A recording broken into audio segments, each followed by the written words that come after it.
खुलुमबाय लोगोफोर, गोजोन फुंबिलि बयनिसिमबो। नोंथांमोनखौ डियार ब्रह्म चेनेलाव आरो फिन खेबसेबाव बयखौबो बरायनाय बावहरग्रोनाय जाबाय। आं दिनै नोंथांमोननि सिगाङाव आरोबाव माखासे सानसेनि खौरां लानानै फैबावलायबाय।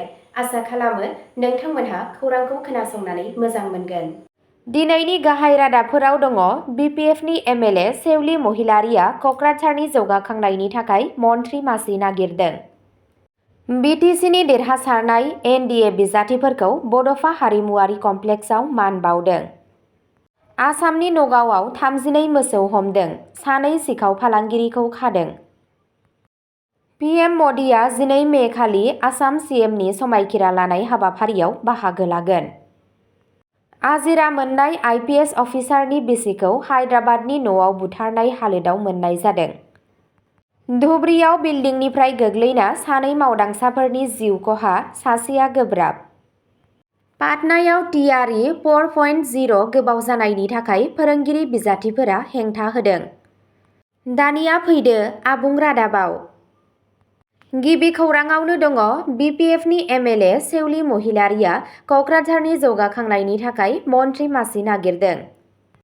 गोदानै सायख'जानाय बिपिएफनि एमएलए सेउलि महिलारिया फैबाय थानाय आसाम सरकाराव मन्थ्रि मासिनि थाखाय गोसो जानायखौ फोरमायदों। बेयो क'क्राझार आरो खाथि खालानि ओनसोलफोराव जौगाखांनाय खामानिफोराव गोख्रैथि लाबोनायाव मदद खालामगोन। क'क्राझार टाउननि प्रगति भवनाव क'क्राझार मिउनिसिपाल बर्डनि बानजायनायाव खुंफुंनाय मोनसे बरायनाय हाबाफारियाव महिलारि बिथाङा बुङो दि मन्थ्रिनि बिबान होयोब्ला बिथाङा बांसिन गोहोम गोनाङै बिहोमा होनो हागोन। सासे आइजो एमएलए महरै आं फोथायो दि जुदि आंखौ मन्थ्रि मासि मोनोब्ला आं बांसिन जौगाखांनाय खामानि मावनो हागोन। क'क्राझारआ मोनसे गोनांथार राजथावनि बियाब आरो दासिमबो गोबां जौगाखां बिथांखिफोरनि गोनांथि दं होनना बिथाङा गावनि बिबुंथिनि गेजेरजों बुङो। महिलारिया बेखौबो बुंदों दि राजखान्थियारि थांखिफोरखौ उदां गोसोजों फोरमायनानैसो मोननो हायो। बावैसो बिसायख'थियाव देरहासारनायखौ नोजोर होनानै बिथाङा बुंबावो दि सुबुंफोरा बिथांखौ एमएलए जानो थाखाय सिगांनिफ्रायनो हेफाजाब होखाबाय आरो दा बिथाङा सरकाराव बांसिन बिबान मोनगोनखौ मिजिंथिदों। बे हाबाफारियाव मददगिरि, जायगानि थागिबि आरो दोलोनि मावथिफोरा नुजाथिदों, जाय बिथांमोनहा आर'नाइ आरो जाफिजों लोगोसे दोरोङारि असमिया आरो बर' हारिमुआरि मुवाफोरजों बिथांखौ बरायदों। सेउलि महिलारिया बावैसो 2026 मायथाइनि आसाम बिधान सभा बिसायख'थियाव क'क्राझार बिधान सभा बियाबनि मासिखौ गोबां फारागथिजों देरहानो हादों, जायनि थाखाय बे ओनसोलाव बड'लेण्ड पिपल्स फ्रन्टनि थाथायखौ गोख्रों खालामदों। नैथि खौराङाव दङ बिटिसिनि देरहासारनाय एनडिए बिजाथिफोरखौ बड'फा हारिमुआरि कमप्लेक्सआव मान बाउदों। आसाम बिधान सभा बिसायख'थि 2026 आव बड'लेण्ड टेरिटरियेल काउन्सिल बिटिसि ओनसोलनि देरहासारनाय एनडिए बिजाथिफोरखौ क'क्राझारनि बड'फा हारिमुआरि कमप्लेक्सआव मान बाउनाय जायो। बे हाबाफारिखौ गोदानै सायख'जानाय थान्दैफोरखौ बिधान सभा बिसायख'थियाव जाफुंसारनायनि थाखाय मान बाउनो थाखाय खुंनाय जादों। बिटिसि ओनसोलाव एनडिएनि गोख्रों दिन्थिफुंनायखौ फालिनो थाखाय दैदेनगिरि, दोलोनि मावथि आरो मददगिरिफोरा बे हाबाफारियाव ज' जादों। हाबाफारियाव दैदेनगिरिफोरा देरहासारनाय साफ्रोमबो बिजाथिफोरखौ साबायखर बावहरो आरो देरहानायखौ बड'लेण्डनि थाखाय गोग्गाथाव बुब्लि होननानै फोरमायो। बे जथुम्माया एनडिए सरकारनि सिङाव बिटिसि ओनसोलाव खौसेथि, गोजोन आरो सोलिबाय थानाय दावगानायनि गोनांथिखौ फोरमायो। दैदेनगिरिफोरा फोथायनाय फोरमायदों दि गोदानै सायख'जानाय थान्दैफोरा सुबुंफोरनि गासै जौगानाय आरो जौगाखांनायनि थाखाय खामानि मावगोन होनना मिजिंथिनाय जादों। थामथि खौराङाव दङ आसामनि नगावआव 32 मोसौ हमदों, 2 सिखाव फालांगिरिखौ खादों। बृहस्पतिबारखालि नगाव जिल्लानि रुपहि ओनसोलाव सिखाव फालांगि होबथानाय अपारेशननि गेजेरजों आसाम पुलिसआ मा 32 मोसौ आरो 2 गारिफोरखौ जब्द खालामो। अपारेशननि समाव 2 सिखाव फालांगिरिफोरा जाथायथिलिनिफ्राय खारखोमानो हायो।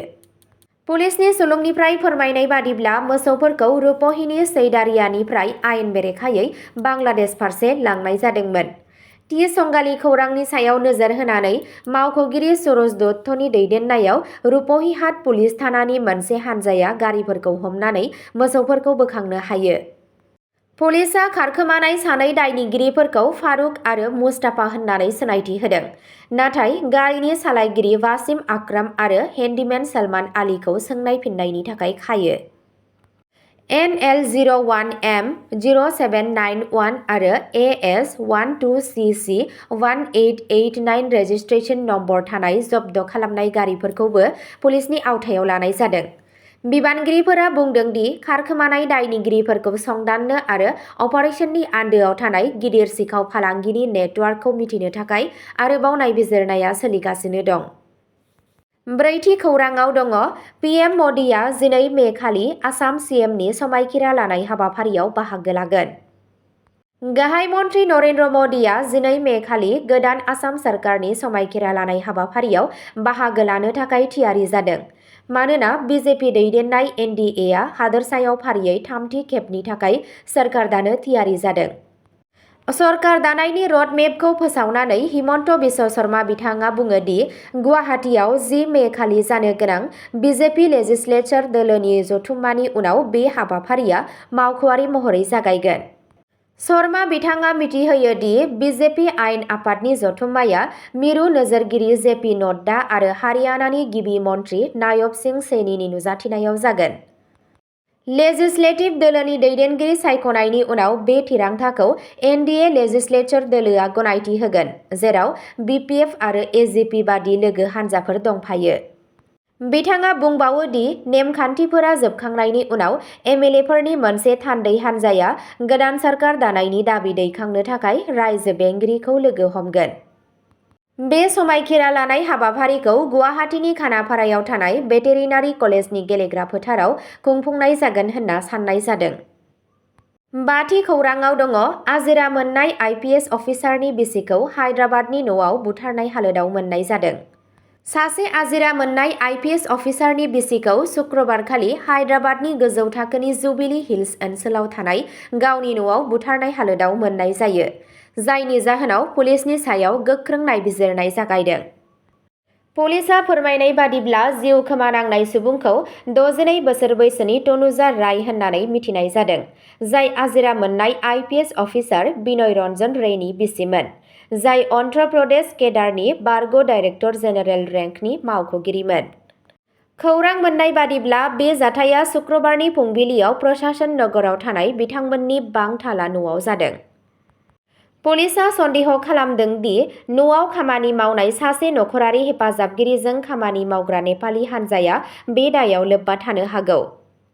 गिबि नायबिजिरनायाव मिथिनो मोनो दि दायनिगिरिया न'निफ्राय बेसेनगोसा बेसादफोर लानानै खारखोमानायनि सिगां भुगिनांनाय सुबुंखौ गोदोना सेथेनानै बुथारदों।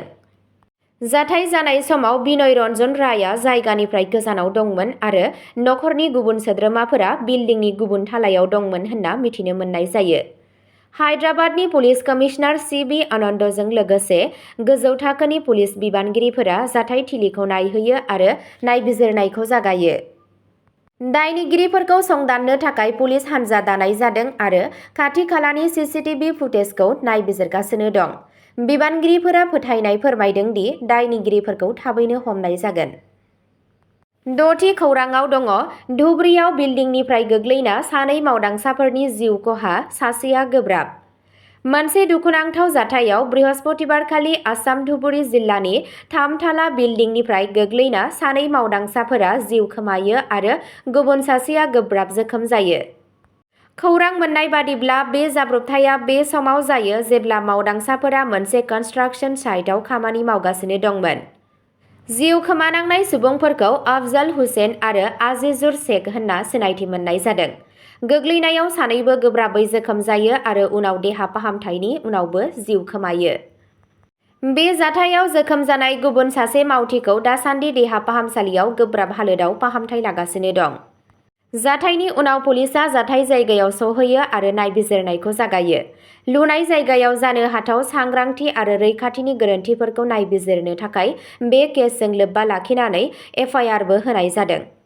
बे दुखुनांथाव जाथाया जिल्लानि लुनाय जायगाफोराव खामानि मावग्राफोरनि रैखाथिनि राहाफोरखौ लानानै जिंगा सिदों। स्निथि खौराङाव दङ पाटनायाव टिआरइ 4.0 गोबाव जानायनि थाखाय फोरोंगिरि बिजाथिफोरा हेंथा होदों।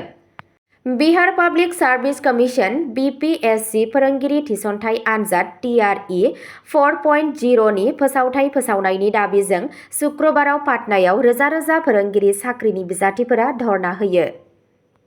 सोमावसारगिरिफोरा पाटना कलेजनिफ्राय डाक बांला चौराहा फारसे हानजा सुरदोंमोन आरो थिसननायाव गोबाव जानायनि हेंथायै स्लगान होदोंमोन।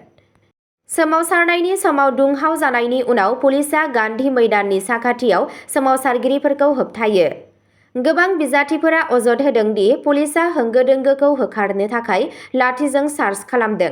फारसेथिं मावख'गिरिफोरा दाबि खालामदों दि थासारिखौ सामलायनो थाखाय एसेल' बोलो बाहायनाय जादों। सोमावसारगिरिफोरा बुंदों दि TRE 4.0 फोसावथाया एप्रिल दानाव जानो हागौमोन, नाथाय दासिमबो फोसावनाय जायाखै।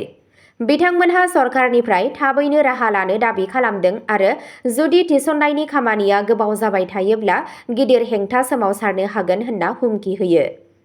सोमावसारनायनि जाहोनाव पाटनानि गोबां जायगाफोराव हान्था-मेलानि जेंना सोमजिदों।